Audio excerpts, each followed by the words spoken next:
The Writer's Dossier Podcast is a proud member of the Authors on the Air Global Radio Network. I'm Brett Battles, and this is my Writer's Dossier. No writers were harmed in the production of this podcast. Today in the interrogation chair, it's Barry Award-winning author Brett Battles. With over 40 novels under his belt, we talk about his taking over the legendary Stewart Woods franchise, his latest installment, Finders Keepers, and how his experience has been doing co-author work. Welcome to the Dossier Podcast.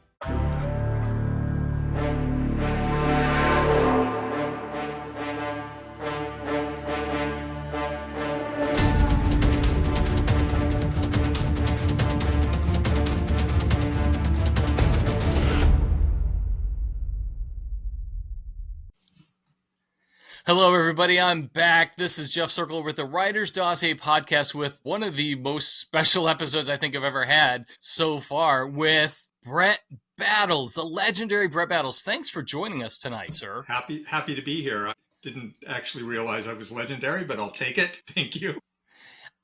I think you are. Yeah, I was in the Army, and you've got a name that carries some weight. Like, you've seen some stuff. Like, you should have gone to West Point and been in Bosnia or something. Right. I was in the Army with some people, and I knew a guy with the last name Sergeant. I knew a guy with the last name Major. And I went to the police academy with a guy named Sheriff. Kid you not. But Brett Battles. Man, what a ring to it. Looks great on the cover.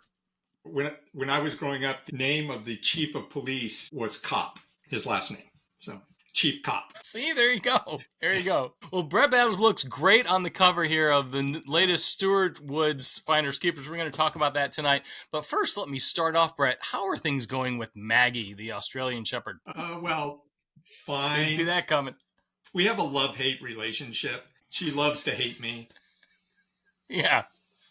Because she's smarter than the rest of us. So, and I don't let her always do the things that she wants to do. And I get a lot of side eye and grudging obedience, I guess. It's not even obedience. It's like, okay, maybe I'll sit now, but it's because I want to, not because you asked me to. She's fine. She's fine. She's 11. She acts like she's 2. Wow. Well, it's almost like it sounds like you've got a cat stuck in a dog's body. That would be a very accurate description. Yes, I think so. Well, we've got a lot of dog lovers and actually people who write books about dogs here on the dossier, and they will love your description of Maggie. So, hey, let's get into the review of some Barry Award history. So, 3-time Barry Award nominee. The Cleaner was nominated in 2008 for Best Thriller. The Deceived won Best Thriller in 2009. And then you're nominated again in 2012 for The Silenced. Right. Let me ask, Brett, this is a touchy subject. Did that loss in 2008 to Robert Crace give you the extra boost you needed for that 2009 win? I think you called Crace a hack on your website. It's very funny that you mentioned that because I did make it a joke that, you know, him winning, that I acted bitter and said I'm not bitter, but I really wasn't. But it was just fun because, I mean, come on, it's Robert Crace. Of course he's going to win the award. I had no expectations any of the times that I was nominated that I'd get anything out of it. So when I did win in 2009 for The Deceived, I'm usually not surprised. It's hard to surprise me, surprise parties, all that stuff. I always catch on. I was not prepared for that. It was like I suddenly went numb, and I barely remember all the events around it of me going up. And well, we aim to make our guests numb.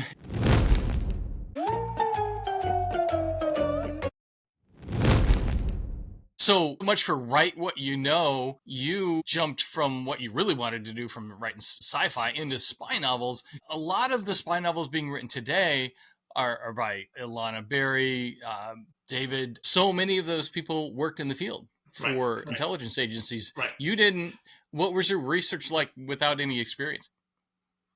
Right. Well, first of all, there was a period of my life where I did read a lot of that. And it's not like I was exclusively sci-fi. I was a big, and still am, it's been a while since I read one, big Robert Ludlum fan when he was still alive. I remember reading a ton of Alistair MacLean when I was a teenager. And then, Hunt for Red October, lots of the early Clancy books, plenty of, I was definitely, I've been immersed in that. Um, the approach I take, since I don't have that experience, I write my books, no matter what genre they are in. My focus is on the characters and who they are as a person and their flaws and the relationships and I have a lot of humor in my books that are, to me, it's just like natural banter type of humor. That's just the way things are. So when I write a spy novel, I am not necessarily writing. I mean, you're not going to read one of my books and think it's like a manual for the CIA, or I don't mean that as strictly that, but I mean, you're not going to look at it and say, this is exactly how the CIA do it, or this is exactly how this do it.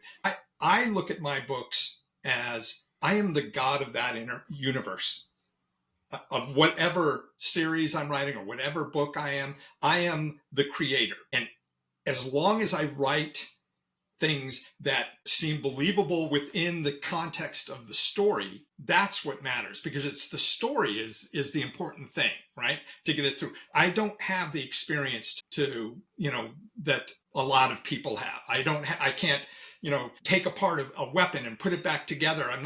You're not going to see that kind of thing in mine, but you will see the proper weapons and whatever. Or there have been times with different devices, different things that I've created, things that seem plausible and probably exist, but they definitely exist in the universe that I create.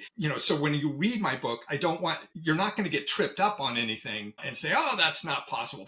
That's not the point of the story. The point is to create a smooth experience for the reader where they don't get hung up on what you do. So I create things that are believable within the environment. It's the same for locations. I use a lot of locations, and I've traveled to a lot of locations, and I will be true to the locations until they do not serve the story. And then I will, for instance, I created a whole hotel in Berlin and just plopped it down in this one place where I needed a hotel. But the rest of the story in this is my first book in The Cleaner, was very accurate to Berlin. So I create what I need for the story to tell it in a way that just takes you from beginning to end. It's like I had a writing mentor once, and he said something that has always stuck with me. And that is, never let the truth get in the way of telling a good story. And so that is the kind of my driving force, is I'm trying to tell a good story. And I try to be as accurate as I can. It's the story that's important to me, and it's the characters, it's the experience from beginning to end. And I know, at least from what I understand from my readers and everything, it seems to be working. So that's the way I do it. Everybody has a different way, but it's the way I have to do it, because I don't have the other experience. I do research, but it's still not the same as having the actual experience. Well, you are doing it, and it is working. So, and I'll just throw in, I heard Dan Brown talk about when he wrote the Da Vinci Code, he was doing a scene in the Louvre, and there was a door and a hallway, and someone wrote in and said, no, that door to that bathroom on that floor is on the other side. That kind of detail. He just, come on, it's a story. It's a story. Well, yeah, it's a story. Exactly. What I always try to tell people, if they bring things up, this is how I look at it. I am not writing stories that are set in our universe, even my spy books. It's like, think of the multiverse. My spy books are set in the next universe over. It's almost identical to us, but there are going to be little changes. And then it's the story. I'm not writing nonfiction here. I want to entertain. I want to tell a good story. I want to have character growth and interesting things happening to my people. And that's where my dedication is, and where I put my energy into. Well, it's working right here. I'm holding up a copy of your Finders Keepers from it's a Stewart Woods novel right there. Brett Battles. First, let me go back and say, when I was in military intelligence, if I'd have had a pamphlet of tradecraft written by Brett Battles, I would have committed it all to memory. But we're going to move on. This book right here, Finders Keepers, is such a good title.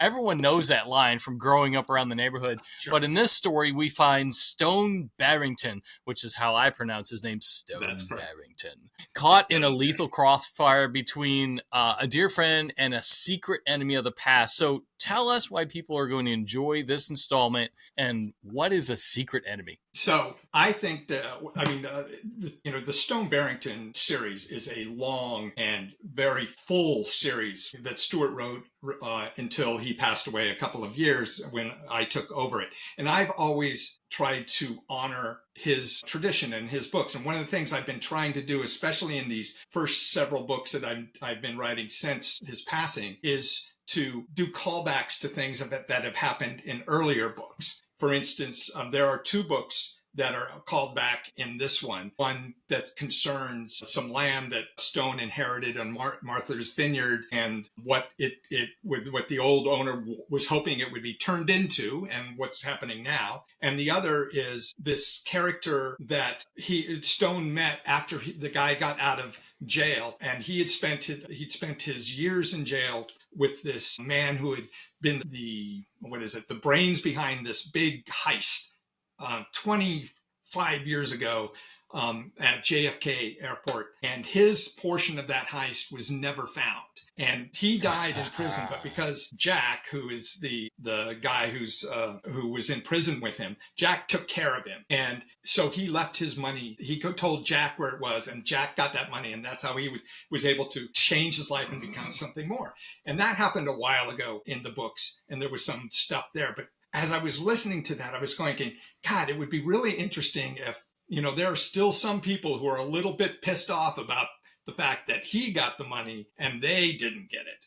And so it felt like there were some loose ends there. And that's what I'm trying to tie up with this story. And I don't want to get into too many details or anything like that. Yeah, but don't. That's what made that fun for me. Well, that's really cool, especially for longtime readers of Stewart Woods. I mean, he wrote 90 books, millions of copies. A lot of people have read. They know Stone Barrington, and to bring some of those tiebacks in, that's really cool. I think it's great fan service, to hopefully show them that, yes, I also understand the breadth and all the lore of Stone Barrington, and I'm not going to forget it. I'm not going to just take us into directions that have nothing to do with anything. So that's been kind of fun to dip into that and still kind of put my own spin on things as we've been going through. Cool. That's really great for the fans and this next installment here. So I think people need to grab this. It's available June 3rd? I believe, yes, June 3rd. That is correct. Yes, June 3rd. Hey, so you wrote with Stewart Woods, who wrote 90 novels, by the way, 90 books, and you've written other books in the series, like you said. Any advice out there for someone who wants to get into writing estate novels? Like, you kind of have to be asked, right? Or can you just do a pitch? I have the worst advice because I did not go looking for this. I had no idea it was even an option. In fact, when I started, it wasn't really even estate writing at the time. He was still alive, and he has this spin-off series, the Teddy Fay series, that he did with co-writers, and they were looking for a new co-writer. It was the 6th book in the series, and I don't know how they found me. But they called my agent. I think it's Teddy Fay is a former spy who's now he's changed his identity and everything, and now he's a producer in Hollywood. Well, I write spy books, and I used to work in Hollywood. So maybe that's what they did, but it came out of the blue to me. So they got a hold of my agent, his people and then that worked out, and that was Golden. What was the first one? Golden Hour? Oh no, Obsession was the one that we did. Yeah, Golden Hour, Smolder, and Obsession, and Near Miss. So we did Obsession, and I turned in the final draft of Obsession 2 weeks before he passed away. And then I thought, okay, well, that's it. Just the one book.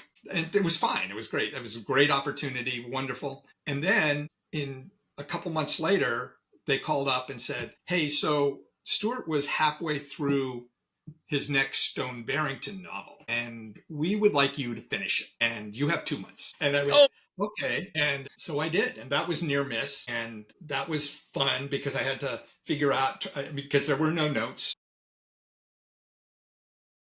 So just figure it out. If you're out there co-writing a book with somebody, just figure it out, people, and make it work. But this is what we have right now. We got Finders Keepers and Brett Battles right there. So grab that, everybody. It's the latest installment of Stone Barrington. So, Brett, thanks so much for joining us here on the Dossier Podcast. People need to check you out at brettbattles.com. Follow you on social media. Start at the website, brettbattles.com. Don't miss that, folks. And again, thank you for joining us and give us that information. We're excited about your book and can't wait to see what's next. Maybe it'll be a sci-fi. Well, who knows? My pleasure. Good night, everybody. The Dossier Podcast is a production of The Idea Academy.